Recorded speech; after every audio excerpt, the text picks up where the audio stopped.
1:30. Gracias, Eva Villanueva. Está con nosotros Juan Torres López, catedrático de Economía Aplicada en la Universidad de Sevilla. Juan, muy buenos días. Muy buenos días. Es autor del libro Más difícil todavía. Esta no es una crisis cualquiera. La economía mundial, sobre todo, es el movimiento que puede colapsar y que apuntas que debemos prepararnos para ello. ¿Cuál es la situación actual? ¿Cómo ves la fotografía, Juan, de la economía? Vamos a conocer el dato de inflación y, sobre todo, ¿ves que ese movimiento de entrada en recesión que muchos economistas dicen, bueno, pero no llega, no llega? ¿Crees que puede incluso llegar a ser mucho peor cuando ésta llegue? Creo que si hay una palabra que podría quizá describir la situación es que es complicada y difícil de prever. Estamos viendo cómo los sobresaltos se suceden uno detrás de otro. Es quizá la tesis que yo quiero subrayar en el libro, porque me parece que las autoridades económicas, por decirlo de una manera, digamos, un poco coloquial, han perdido el norte, no tienen herramientas de análisis y de respuesta acertadas.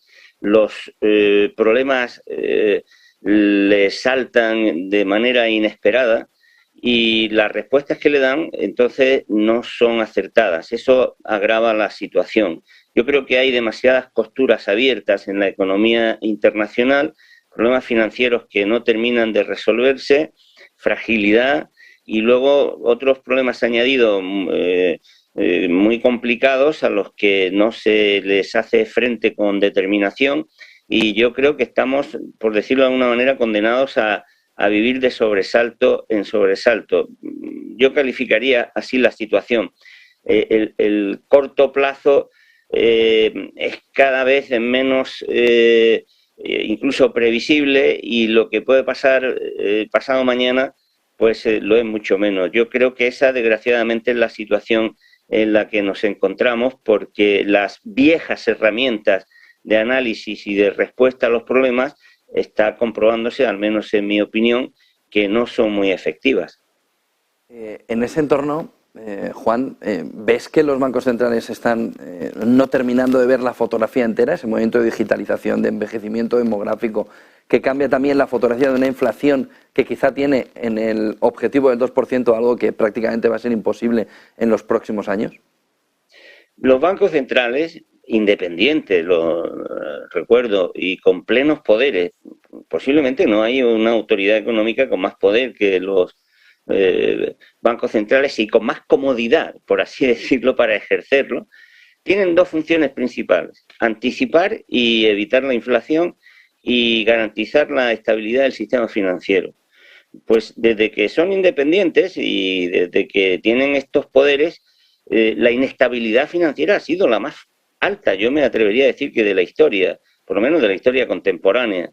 Y en los últimos tiempos hemos visto cómo los bancos centrales tampoco han sido capaces de anticipar la inflación y de darle una solución adecuada. En enero de 2022, el gobernador del Banco de España aseguraba que la inflación en España estaría por debajo del 2%.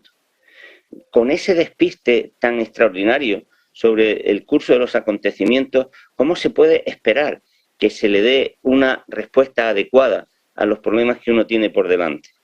Yo creo que los bancos centrales se están convirtiendo en parte del problema, porque no tienen modelos que les permitan contemplar bien la realidad y porque tienen una serie de prejuicios ideológicos o de un fundamentalismo monetario hoy día sobrepasado por la realidad, que les impide actuar con certeza y con corrección.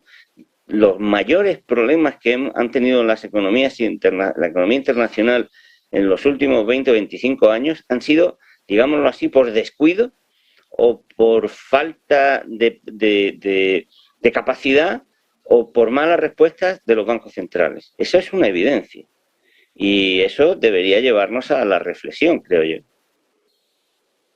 Debería empezar el movimiento, Juan, por intentar ver también que esos gobiernos gastones, aquí en Europa tenemos muchos ejemplos, vean que es insostenible la situación, o nos podemos encaminar a una depresión, como comentas, por el camino de la deuda. Los problemas, la recesión o el freno a la actividad puede venir por muchos lados. Si es que ese es el problema, puede venir de la deuda, pero puede venir también de la enorme fragilidad del sistema financiero, de la banca, puede venir del impacto del cambio climático, puede venir porque la globalización no está dando una respuesta adecuada, ni siquiera a los intereses de las grandes empresas, y la prueba es que hay miles de ellas en proceso de relocalización. Puede venir de la desigualdad que se acelera y que se agrava en demasía.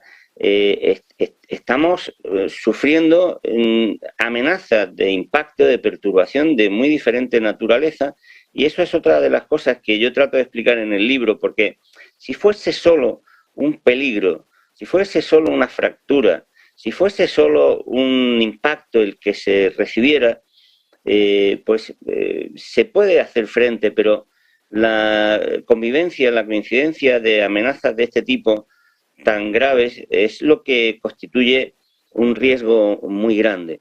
Y luego no solamente se dan las fracturas, los problemas, las amenazas, sino, como he dicho, pues una enorme incapacidad para hacer frente a los problemas.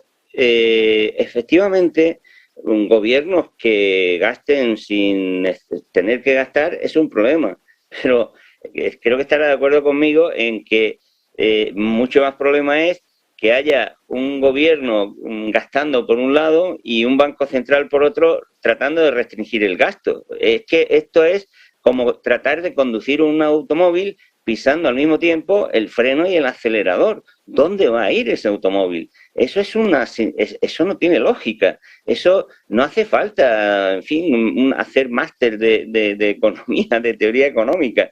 Es que eso atenta contra el sentido común, y es lo que hemos estado viviendo y lo que estamos viviendo, porque hay una definición, un encuadre de las políticas económicas que responde a postulados que la experiencia, que la realidad nos está diciendo que son equivocados. No se puede conducir una economía en situación tan complicada y tan problemática, con problemas tan polivalentes, de tantas dimensiones, por ejemplo, como es la inflación, con una autoridad monetaria que actúa por un lado y con una autoridad gubernamental que actúa por otro, y que ambas se están pisando.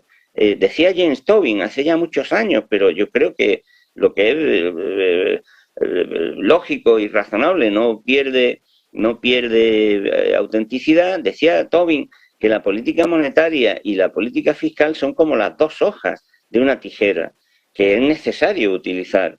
Entonces no puede ir una hoja por cada sitio. Eso es una de las expresiones de que en nuestro tiempo las políticas económicas están mal diseñadas y no están siendo capaces, por definición, no pueden hacer frente a problemas que necesitan instrumentos coordinados, actuaciones en comandita y a medidas que se refuercen una a otra, no que se anulen. Una última pregunta más, Juan. En alguna entrevista que te he leído en los últimos días decías que veías que el problema no era la inflación, sino la manipulación de la economía. ¿Crees que la economía está manipulada ahora mismo, entendiendo por economía occidente? Lamento, creo que ese titular no fue muy afortunado. Mi tesis, la que yo he escrito en el libro, es que la inflación es un problema muy importante, muy grave, pero no es el principal y ni siquiera es el más grave. Y además creo que se le está dando una respuesta inapropiada. La verdad es que, en fin, si yo en algún momento dije algo sobre la manipulación que no lo entiendo bien, vamos, yo no suscribo, no sé a qué se refería, esa idea de manipular la economía no la... Sí, por eso te lo preguntaba, Juan, porque me había sorprendido en ese, entonces quería una aclaración, pero sin más. Bueno, pero si está erróneo el titular, pues entendido. Sí, a veces yo creo que se opera en los medios con tanta rapidez, ¿no? Y con una aceleración que quizás pues o se sacan de contexto, pero vamos, yo entendido, no lo diría entonces, Juan, así, sí. ¿No? Entendido. Muchas gracias, Juan Torres López, catedrático de Economía Aplicada en la Universidad de Sevilla. Buen día, buen negocio. Muchas saludos. Enhorabuena por ese libro. Muchas gracias.